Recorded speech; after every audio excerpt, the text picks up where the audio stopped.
Hi mga ka-house streamers! Andito tayo ngayon sa ating Tagaytay Amadeo Road, sa may barangay Punong Yanan, General Trias, Cavite.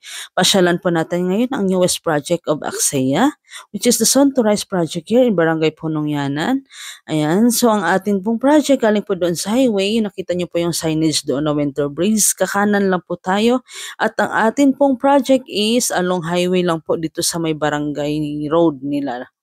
Ayan. So, mayroon po tayo ditong unit na Linnea, single attach, Carnation, single attach, and Jasmine expanded, mga house streamers. So, ang ganda po ng ating location dito, mga house streamers, kasi yung mga naghahanap ng malapit sa Tagaytay at hindi naman ganun kalayuan sa Manila, ayan po guys.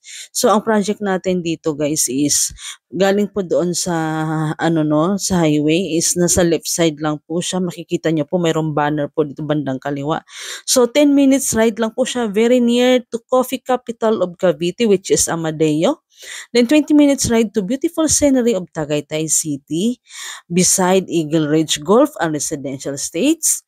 Ayan, then 5 minutes ride to Cavite Premier Industrial Park, which is the Gateway Business Park. So, ayan po mga house streamers, ang ating project. Ayan, nakikitanaw nyo na po ang ating, ayan guys, yung ating mga bandera dyan sa bandang kaliwa. So, dyan na po itatayo ang ating project.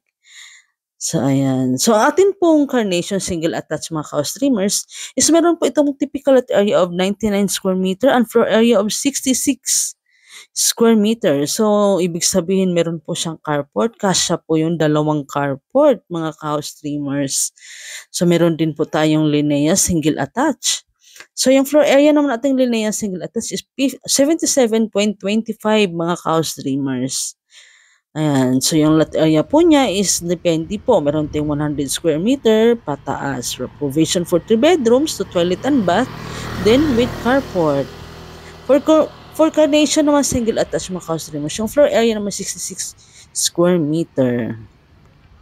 Ayan. So, ayan po. Dito po mismo ang ating location mga house streamers. Ayan. So, sa mga nais pong mag-side tripping mga house streamers, message na lang po sa aking Facebook page, YouTube channel, at saka sa contact number na andyan po sa screen. So, message lang po kayo sa mga nais pong mag-site tripping dito sa ating magandang project of Axea Development Corporation, which is the Richdale West Residences Phase 1. Thank you!